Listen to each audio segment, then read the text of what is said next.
Melting point. ठीक, हम देखते हैं if halogen atom is same तो क्या होगा। तो आप देखो डिपेंडेंसी जाएगी ना अल्काइल ग्रुप पे। जैसे जैसे अल्काइल ग्रुप का भाई साहब साइज इंक्रीज करेगा ना, वैसे वैसे MP एंड BP भी इंक्रीज करेगा। ठीक है, एक एग्जांपल देखते हैं। जैसे आप देखो CH3 Cl ले लेते हैं, Cl next our CH3 CH2 Cl our next CH3 CH2 CH2 Cl। ठीक है, देन अवर नेक्स्ट आप देखो बहुत सारी चीज़ें मैं यहाँ कर लूँ कि अब देखो जैसे जैसे आप देख रहे हो हेलोजन एटम सेम है, तो जैसे जैसे R का साइज बढ़ेगा वैसे ही वैसे बॉइलिंग पॉइंट भी इसमें इंक्रीज़ करेगा। ठीक है, तो बॉइलिंग पॉइंट का ये हो गया इंक्रीजिंग ऑर्डर। ठीक है, इससे पहले हम पढ़ चुके हैं अल्काइल ग्रुप फिजिकल प्रॉपर्टी के लिए रिस्पॉन्सिबल होता है, जो आज हमने देखा भी। ठीक है ना, ये रीज़न इसमें है। इसमें एक और बात हो सकती है, अगर ब्रांचिंग हो रहा हो, इफ ब्रांचिंग इज प्रेजेंट, तब क्या होगा। इफ ब्रांचिंग इज प्रेजेंट, देख रहे हैं। अच्छा, अगर ब्रांचिंग प्रेजेंट होगी तो उससे क्या होता है। देखिए ब्रांच होने से ना molecule becomes dense, molecule dense हो जाता है। ठीक है, तो मॉलिक्यूल बिकम्स डेंस। ठीक है, सरफेस एरिया डिक्रीज कर जाता है। ठीक है, सरफेस एरिया डिक्रीजेस। ठीक, अच्छा, van der Waal force of attraction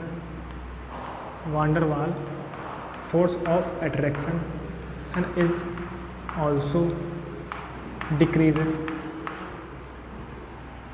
So MP and BP decreases. ठीक है, तो होता क्या है ना, जैसे जैसे ब्रांचिंग होगी ना तो मॉलिक्यूल सिमेट्रिक होने लगता है, सिमेट्री आने लगती है उसमें, मॉलिक्यूल डेंस हो जाता है, सरफेस एरिया कम हो जाता है। ठीक है, वांडरवाल फोर्स ऑफ अट्रैक्शन कम हो जाता है, जिसकी वजह से MP BP डिक्रीज कर जाता है। तो अगर आप देखो कभी एग्जांपल की बात करें तो हम देखें CH3 Cl। ठीक है, CH3 CH CH3 Cl। ठीक है, CH3 C CH3 and our CH3 then Cl। तो आप देखो primary, secondary and then our tertiary. तो जैसे ही जैसे ना मेरे पास ब्रांचिंग हुई वैसे वैसे बॉइलिंग पॉइंट क्या हो गया, इसका डिक्रीज कर गया। तो this is the order of decreasing order boiling point. ये बॉइलिंग पॉइंट का ऑर्डर है। ठीक है ना।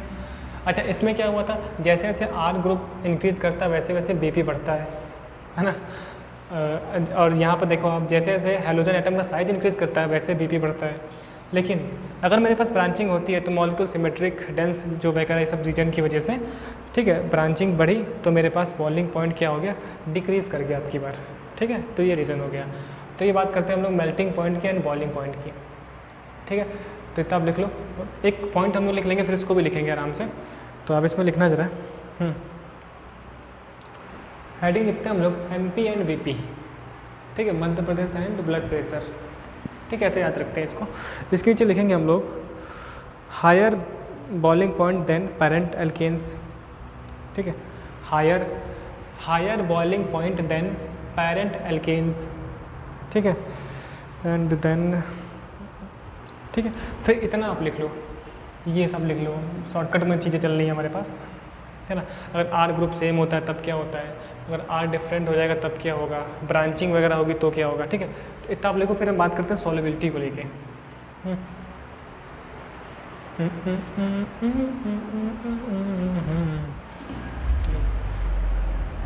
ठीक है, तो इतना लिख लिए। तो हम आगे देखते हैं यहाँ पर फिजिकल प्रॉपर्टी और भी क्या क्या हो सकती है उस पर, है ना।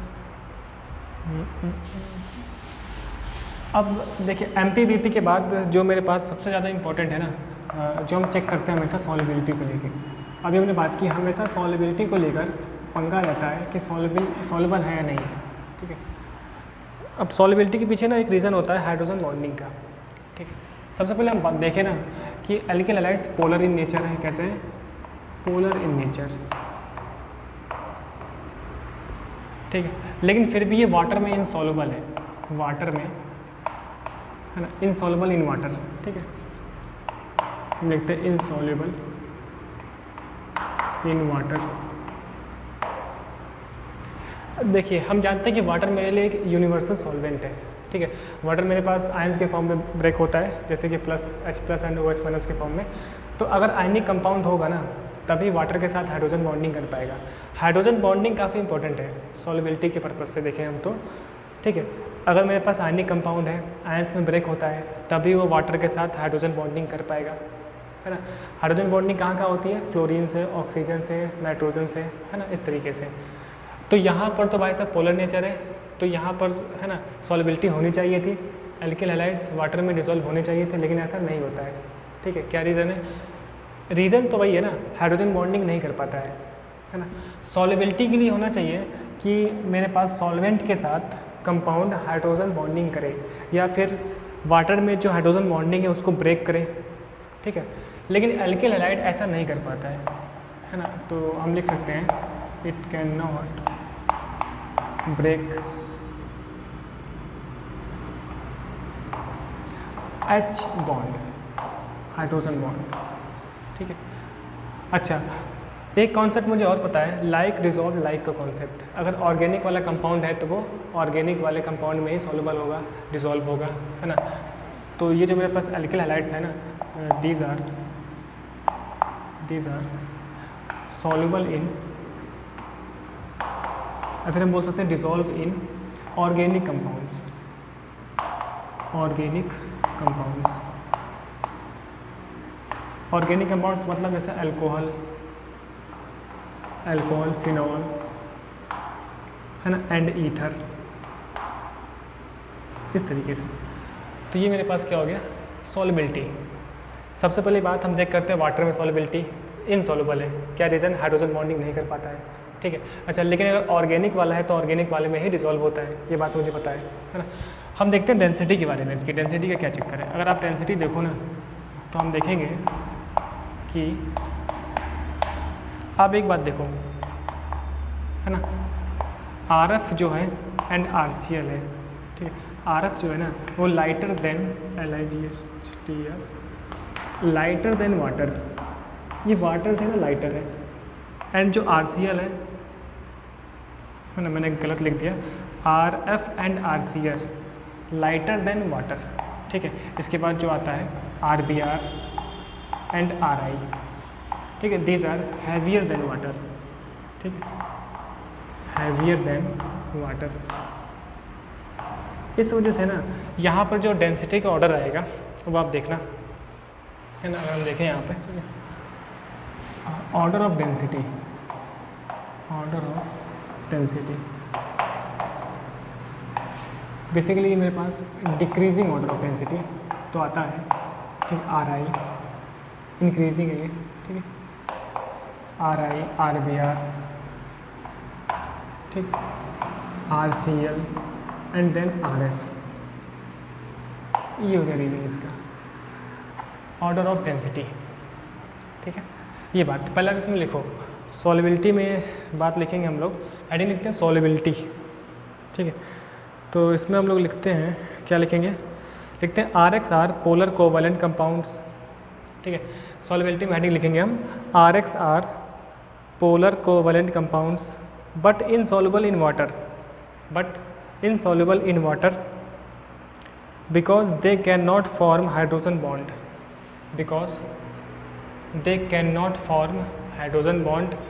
एंड ऑल्सो हम बोल सकते हैं they can not break hydrogen bond, है ना, इन वाटर। ठीक है, ये चीज़ they can not form hydrogen bond. ठीक, इसी में नेक्स्ट पॉइंट लिखेंगे हम, they dissolve in organic solvents, ठीक है, इतना लिख लिया। अब देखो आप इसमें, ठीक है, तो चाहो तो आप इसको भी लिख लो, organic solvents like alcohol, phenol, ether. ठीक, नेक्स्ट लिखो डेंसिटी में लिखेंगे हम लोग, डेंसिटी में क्या लिखेंगे, है ना, डेंसिटी में हम लिखते हैं, ऐसे लिख लो आप, RF and RCl lighter than water है, RBr and RI heavier than water है, ठीक है, इतनी सारी बातें। एंड हम लिखते हैं आगे चल के decreasing order of density, decreasing order of density, है ना, यहाँ पे थोड़ा सा मैं गलत कर दिया हूँ। सो डिक्रीजिंग ऑर्डर ऑफ डेंसिटी, देखिए डेंसिटी का डिक्रीजिंग ऑर्डर वही होगा जो हमने देखा था एल्किल हैलाइड्स की रिएक्टिविटी का ऑर्डर, ठीक है। बॉन्ड डिसोसिएशन एनर्जी के बेस्ड पे कहानी होती है, ठीक है। एनर्जी सबसे कम होगी तो जल्दी ब्रेक होगा, जैसे कि RI, फिर RBr, ठीक है, RCl एंड देन RF, ये हो गया डिक्रीजिंग ऑर्डर ऑफ डेंसिटी, ठीक। नेक्स्ट देखते हैं हम लोग स्टेबिलिटी, स्टेबिलिटी। अब देखिए स्टेबिलिटी कंप्लीटली मेरे पास जाती है CX बॉन्ड के नेचर पे, है ना। अब देखिए CX बॉन्ड में हमारे पास बॉन्ड डिसोसिएशन एनर्जी होती है, ठीक है। जितनी ज़्यादा एनर्जी मुझे देनी पड़ेगी किसी बॉन्ड को ब्रेक करने के लिए, मतलब वो उतना ज़्यादा स्टेबल है ना। इससे पहले हमने देखा था ना रिएक्टिविटी ऑफ एल्किल हैलाइड, अगर आपको याद हो तो हमने देखा था रिएक्टिविटी ऑफ एल्किल हैलाइड, तो आप उसको देखो जरा, रिएक्टिविटी ऑफ एल्काइल हैलाइड। तो रिएक्टिविटी में क्या था, हमें देखा था कि RI ज़्यादा रिएक्टिव है, फिर RBr है, देन RCl है एंड देन RF है, ठीक है। अच्छा, रिएक्टिविटी का ऑर्डर ये है, इसका मतलब कि स्टेबिलिटी का जो ऑर्डर होगा ना, स्टेबिलिटी का ऑर्डर इसका अपोजिट होगा। अपोजिट मतलब RF, RCl, RBr, RI, ठीक है। ये किस पे जाता है, बॉन्ड डिसोसिएशन एनर्जी पे, ठीक है। इसका मतलब RF के बीच में ना बॉन्ड डिसोसिएशन एनर्जी ग्रेटर है, ठीक है। ये चीज़ ज़्यादा ग्रेटर है यहाँ पे तो ज़्यादा स्टेबल है, यहाँ पर बॉन्ड डिसोसिएशन एनर्जी कम है तो इसको ब्रेक करना आसान है, तो इसका स्टेबिलिटी ऑर्डर है। अगर आप इसमें देखो ना तो आयोडो जो एल्केन है ना, आयोडो एल्केन, ये बहुत ही लेस स्टेबल है, दिख रहा है, लेस स्टेबल है। तो इसकी वजह से यहाँ पे एक कांड होता है, क्या कांड होता है इसको जरा हम देखें। तो जो आयोडो एल्केन है ना वो लीस्ट स्टेबल है, हम देखें iodo alkane, RI, iodo alkane is least stable. अब देखिए लीस्ट स्टेबल का क्या चक्कर है। अच्छा, ये लीस्ट स्टेबल के चक्कर में ना यहाँ पर फोटो केमिकल डिकम्पोजिशन होता है, फोटो डिकम्पोजिशन होता है। कैसे, अगर मैं आयोडो एल्केन को, ठीक है, HNO की प्रेजेंस में डार्क भी हो, अंधेरा हो एंड UV लाइट उस पर हम लोग, है ना, फॉलिंग करें, तो क्या होता है ना, ये फ्री रेडिकल के फॉर्म में टूट कर RR बना देता है एंड I2 निकल जाता है ना, इस तरीके से। वॉलेट कलर का होता है मेरे पास ये कंपाउंड, तो ये काम होता है लीस्ट स्टेबल होने की वजह से ना, इस तरीके से ना बॉन्ड ब्रेक करके ये RR बना लेता है, ये एक इसकी प्रॉपर्टी हो गई वगैरह, ठीक है। ऐसे तो आप कहाँ तक लिखे थे, डेंसिटी हमने लिख लिया था, decreasing order of density, stability हमने लिखा। तो स्टेबिलिटी में क्या हो जाएगा, रिएक्टिविटी का अपोजिट, ठीक है, ये ज़्यादा स्टेबल। रीजन इसका क्या था, बॉन्ड डिसोसिएशन एनर्जी, बात कर चुके थे हम इस पर पहले, ठीक। तो आप इतना लिख लो, स्टेबिलिटी को लेके लिख लो, इतनी सारी बातें लिख लो आप। हेडिंग लिखेंगे स्टेबिलिटी, ठीक। स्टेबिलिटी में लिख लो आप ज़रा, यहाँ पर अगर हम बात करें कि क्या करना है मुझे, सो ज़्यादा कुछ खास है नहीं, है ना, आप यही लिख लो, ठीक है, RF, ठीक है। पहले आप रिएक्टिविटी का ऑर्डर लिख लो, इसका अपोजिट क्या हो जाएगा, स्टेबिलिटी। रीज़न क्या है, बॉन्ड डिसोसिएशन एनर्जी, है ना। क्या चक्कर है, अगर एनर्जी ज़्यादा होगी ना, बॉन्ड डिसोसिएशन एनर्जी, तो उसे ब्रेक करने में मुझे ज़्यादा एनर्जी देनी पड़ेगी, ठीक है। तो यहाँ पर ब्रेक करने में ज़्यादा एनर्जी मुझे चाहिए, इस वजह से ज़्यादा स्टेबल है, ठीक है। यहाँ पर एनर्जी कम है इनके बॉन्ड को डिसोसिएट करने की, तो इसकी रिएक्टिविटी ज़्यादा है ना। इसमें हम पहले बात कर चुके हैं, इसके पीछे आप इतना परेशान क्यों हो रहे हो, ठीक है ना, इतना लिख लिया। इसके बाद लिख लो आप, इसी के नीचे लिखेंगे हम एक पॉइंट और, ठीक है। ये लिखने के बाद, इतना लिखने के बाद नीचे लिखेंगे एक पॉइंट ऑफ, और alkyl iodides on standing, alkyl iodides कैसे लिखेंगे, ऐसे लिख लो, RI इज़ लीस्ट स्टेबल, ऐसे लिख लो, RI is least stable and darken in light due to photo decomposition, and darken in light due to photo decomposition, due to photo decomposition, ठीक है ना। ऐसे आगे इसके लिख लो। Next point, alkyl iodides on standing become violet और brown. Next point इसी में, alkyl iodides on standing become violet और brown because of their decomposition in the presence of light, because of their decomposition in the presence of light to give iodide, to give iodide, ठीक है। तो basically क्या हुआ ना, बहुत least stable है ना, तो इस वजह से ना इस तरीके से ये HNO के साथ रिएक्शन करके ऐसे RR फ्री रेडिकल बन के R2 बन जाता है मेरे पास, ठीक है, जो कि वॉयलेट कलर का होता है, जो अभी हमने बातचीत जो हमने लिखा अभी। एंड यहाँ पे फोटो डिकम्पोजिशन होता है, मतलब लाइट की वजह से डिकम्पोज होना, ठीक है। So yeah photo decomposition takes place, photo decomposition, हाँ। तो ये लेस स्टेबल था, इस वजह से ये बात हमने लिख ली है ना, ये कॉम्पिटेटिव पॉइंट ऑफ व्यू से बात आ सकता है, लेस स्टेबल है तो ये कहानी होती है, ठीक। अच्छा, आज हमने क्या क्या बातें की कि भाई साहब फिजिकल स्टेट का क्या चक्कर है। तो जो स्टार्टिंग वाले मेंबर्स थे वो सब गैसेस थे, 18 तक के लिक्विड है, कलरलेस है। हमने देखा कि स्वीट स्मेली है ना, स्मेल होते हैं वो लोग। अच्छा, इसके बाद वाले जो होते हैं वो सॉलिड्स के फॉर्म में होते हैं, ठीक है, स्मेललेस थे, है ना। और हमने ये बात की कि जैसे जैसे मॉलिक्यूलर वेट बढ़ता है वैसे वैसे फिजिकल प्रॉपर्टी स्टेबिलिटी की तरफ जाती है, ठीक है। मेल्टिंग पॉइंट, बॉइलिंग पॉइंट की बात की, तो हम एल्केन से कंपैरिजन की, क्योंकि एल्केन से एल्किल हैलाइड बने हुए हैं, है ना। तो मैंने देखा कि एल्केन्स के कंपैरिजन में एल्किल हैलाइड्स का MPBP ग्रेटर होता है, क्योंकि एल्किल हैलाइड्स का मोलर मास या फिर हम बोले मॉलिक्यूलर वेट ज़्यादा होता है, ठीक है। और भी रीजंस थे, क्योंकि ये पोलर नेचर का होता है ना। वांडर वाल फोर्स ऑफ अट्रैक्शन इनके बीच में ज़्यादा होता है ना। डायपोल डायपोल इंट्रैक्शन भी इनके बीच में लगता है। फिर हमने बात की अगर एल्किल ग्रुप सेम होगा तो क्या कांड होगा, अगर डिफरेंट होगा तब क्या होगा। तो जाएगा साइज के ऊपर, अगर हैलोजन का साइज इंक्रीज़ करेगा तो MPBP इंक्रीज़ करेगा, अगर एल्काइल ग्रुप का साइज इंक्रीज़ करेगा तो MPBP इंक्रीज़ करेगा, ठीक है। नेक्स्ट हमने देखा ना, अगर मेरे पास इसी में ब्रांचिंग हो जाती है तो ब्रांचिंग की वजह से मॉलिक्यूल सिमेट्रिक हो जाता है, सरफेस एरिया कम हो जाता है, जिसकी वजह से MPBP डिक्रीज़ कर गया था, ठीक है। सॉल्युबिलिटी को लेके बहुत ज़्यादा चिंता रहती है हम लोग को, और खासकर वाटर के बारे में, क्योंकि वाटर हम लोग का एक यूनिवर्सल सॉल्वेंट है ना। कहीं भी जब भी हम लोग केमिस्ट्री लैब में वगैरह होते हैं तो वहाँ पर जो भी सॉल्यूशन बन रहा होता है तो सॉल्वेंट के तौर पे हम नॉर्मली वाटर ही लेते हैं, वाटर में डिसॉल्व करके एक्वा सॉल्यूशन बनाते हैं, फिर वहाँ रिएक्शन होती है। नॉर्मली हम वाटर ही यूज़ करते हैं, तो हमेशा हम चेक करते हैं कि क्या वाटर, अच्छा एक हम बात करें जैसे कि अपन लोग कोई क्रीम पाउडर हमने यूज़ किया, क्रीम नहीं, बालों में हमने जेल लगाया, ठीक है। अच्छा, जेल लगाने के बाद हमने उसे वाटर से है ना वॉश किया। अगर जेल मतलब हमारे बाल धुल गए, साफ़ हो गए, इसका मतलब कि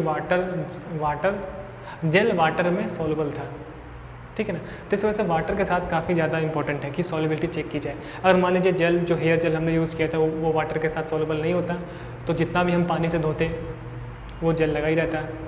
मान लीजिए ऐसा होता है कि जो हमने जेल यूज़ किया है वो किसी ऑर्गेनिक सॉल्वेंट से के साथ सॉल्युबल होता है, तब हमें ईथर से, फिनॉल से, अल्कोहल से बाल अपने धुलने पड़ते हैं, है ना।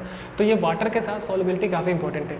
तो हमेशा जो भी चैप्टर हम पढ़ेंगे ना, तो हम लोग की चिंता रहेगी कि भाई साहब वाटर में सॉल्युबिलिटी का क्या चक्कर है ना। अच्छा, वाटर में सॉल्युबिलिटी के लिए क्या हम देखते हैं, हाइड्रोजन बॉन्डिंग, है ना। एक तो वाटर के साथ हाइड्रोजन बॉन्डिंग कर ले, अच्छा ये कंपाउंड अपना हाइड्रोजन बॉन्डिंग के लिए जो वाटर में HOH है ना, उसके हाइड्रोजन बॉन्डिंग को ब्रेक कर दे। तो अगर हाइड्रोजन बॉन्डिंग ब्रेक करने में सक्षम हो पाया, ऐसा कब हो पाएगा, जब वो हाईली पोलर नेचर का हो। लेकिन ना ये मेरे पास जो एल्किल हैलाइड्स हैं वो इतने पोलर नेचर इतना हाई नहीं उनका, है ना, लेस पोलर नेचर वाले हैं, बहुत ही कम होता है उसमें नेचर, तो वो हाइड्रोजन बॉन्डिंग ब्रेक नहीं कर पाते हैं, तो इस वजह से वाटर में इनसॉल्युबल है। अच्छा, लेकिन एक कॉन्सेप्ट हम और जानते हैं, अब प्योर केमिकल बॉन्डिंग में हम सब चीज़ें पढ़ते हैं कि लाइक डिसॉल्व लाइक का कॉन्सेप्ट, है ना। अगर मेरे पास ऑर्गेनिक वाला बंदा है तो वो ऑर्गेनिक वाले में सॉल्युबल होगा, डिसॉल्व होगा, ठीक है। तो इस वजह से एल्किल हैलाइड तो एक ऑर्गेनिक कंपाउंड है ना, तो वो ऑर्गेनिक सॉल्वेंट में डिसॉल्व होता है, जैसे कि अल्कोहल, फिनॉल, ईथर वगैरह में, ठीक है। इसके बाद हमने बात की स्टेबिलिटी की, फिर डेंसिटी की भी ज़्यादा बात नहीं की, है ना, आगे वाले टाइम में हम ज़्यादा बात करेंगे। पर बस हमने ये देखा कि RF एंड RCl वाटर से लेसर है, लाइटर है, एंड RBr एंड RI है ना, ये हैवियर देन वाटर है। अच्छा, इनका जो डिक्रीजिंग ऑर्डर था ना वो वही था जो रिएक्टिविटी का ऑर्डर था, ठीक है, मतलब RI, RBr, RCl, है ना।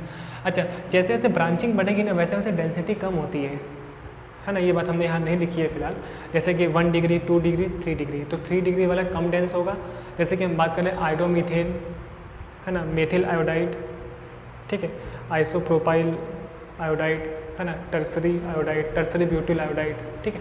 तो प्राइमरी जो आयोडोमेथेन है ना, ये सबसे ज़्यादा डेंस होगा। जैसे जैसे ब्रांचिंग बढ़ेगी वैसे वैसे डेंसिटी कम होती है, क्योंकि मॉलिक्यूल सिमेट्रिक होने लगता है, सरफेस एरिया कम हो जाता है, ठीक है। फिर हमने बात की स्टेबिलिटी के बारे में, तो स्टेबिलिटी के लिए फिर वही बॉन्ड डिसोसिएशन, एनर्जी वाली बातें, ठीक है। तो ये वाली बात। अब एक अच्छी सी बात ये, लेस स्टेबल होने की वजह से फोटो डिकम्पोजिशन रिएक्शन देता है ये, सही है। चलिए, तो आज हम इतना बात करते हैं फिजिकल प्रॉपर्टी। नेक्स्ट हम लोग की चालू होगी halo alkanes and halo arenes के बारे में, और फिर हम बात करेंगे वहाँ पर कुछ एरोमेटिक, क्योंकि मुझे पता है कि एरोमेटिक कंपाउंड के जो हेलोजन डेरिवेटिव्स हैं उन्हें मैं क्या बोल रहा हूँ, हेलो एरीन्स, है ना। तो मुझे एरोमेटिक कंपाउंड का पता होना चाहिए। एरोमेटिक कंपाउंड मेरे लिए अभी बेंजीन रिंग है। बेंजीन में किस तरीके से मेरे पास पाई बॉन्ड का डीलोकलाइजेशन और पाई बॉन्ड रेजोनेंस उसमें होता है, उसके बारे में पता होना चाहिए। बेंजीन रिंग किस तरीके की रिएक्शंस देता है ना। बेंजीन रिंग मेरे पास, बेंजीन में एक अनसैचुरेशन है लेकिन वो एडिशन रिएक्शन नहीं देता है, ठीक है। तो किस टाइप की रिएक्शन देगा, इलेक्ट्रोफिलिक सब्स्टिट्यूशन रिएक्शन देता है, तो उसके बारे में थोड़ा बहुत आइडिया होना चाहिए। फिलहाल जितना मैकेनिज्म मुझे रिक्वायर्ड उतनी हम बात करेंगे, फिर फटाफट चैप्टर को खत्म करेंगे, है ना। ठीक, तो तब तक के लिए बहुत बहुत थैंक यू, मिलते हैं नेक्स्ट लेक्चर में।